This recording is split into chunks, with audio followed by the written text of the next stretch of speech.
Brilliance Audio presents Promise Me Forever by Debbie Macomber, performed by Terry Clark Linden.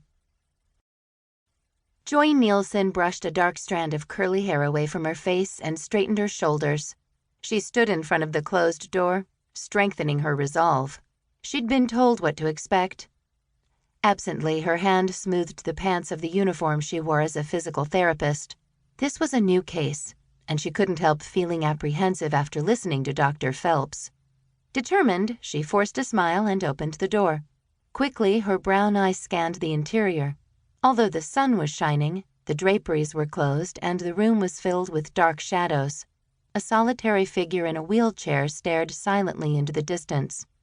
With purpose-filled strides, Joy walked into the room. "Good morning, Mr. Whittaker. I'm your physical therapist, Miss Neilsen. I believe Dr. Phelps mentioned I was coming." Silence. Undeterred, Joy pulled open the draperies and paused momentarily to take in the beauty of the California coast. Huge waves crashed against the beach. The sky was the bluest of blue, and not a cloud was in sight. Joy sighed with appreciation. "Close the draperies." The harshly whispered words were barely audible. Joy ignored him. No one had mentioned her patient was so young, mid-30s at most. His hair was dark and needed to be trimmed. His eyes were like those of a caged lion, fierce, and at the same time, hopeless and angry.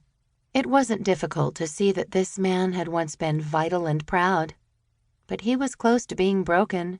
That was the reason she'd been hired. "It's a beautiful morning. I was up at dawn and saw the sunrise."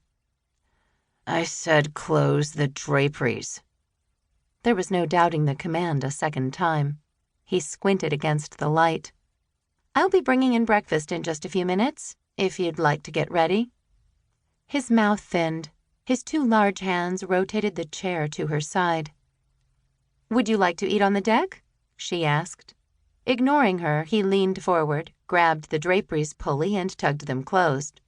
Expelling a frustrated sigh, Joy turned to him, hands on her hips. No, she wouldn't let this man get the better of her. It would be best for them both if he recognized early on that she wasn't like the others. The room again was dim, with only a minimum of soft light. Dragging a chair to the double glass doors, she unlocked the pulley, opened the draperies, and tossed the cord so that it caught on the valance. "If you prefer to have the draperies closed, then do it yourself." His eyes seemed to spit fire at her, but he said nothing. Although his face was covered with at least a day-old beard, Joy could see the nerve twitch in his jaw. "I'll be back in 5 minutes with your breakfast," she told him.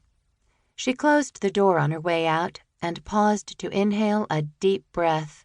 Dr. Phelps hadn't understated the situation. Sloan Whittaker could easily be her most difficult case.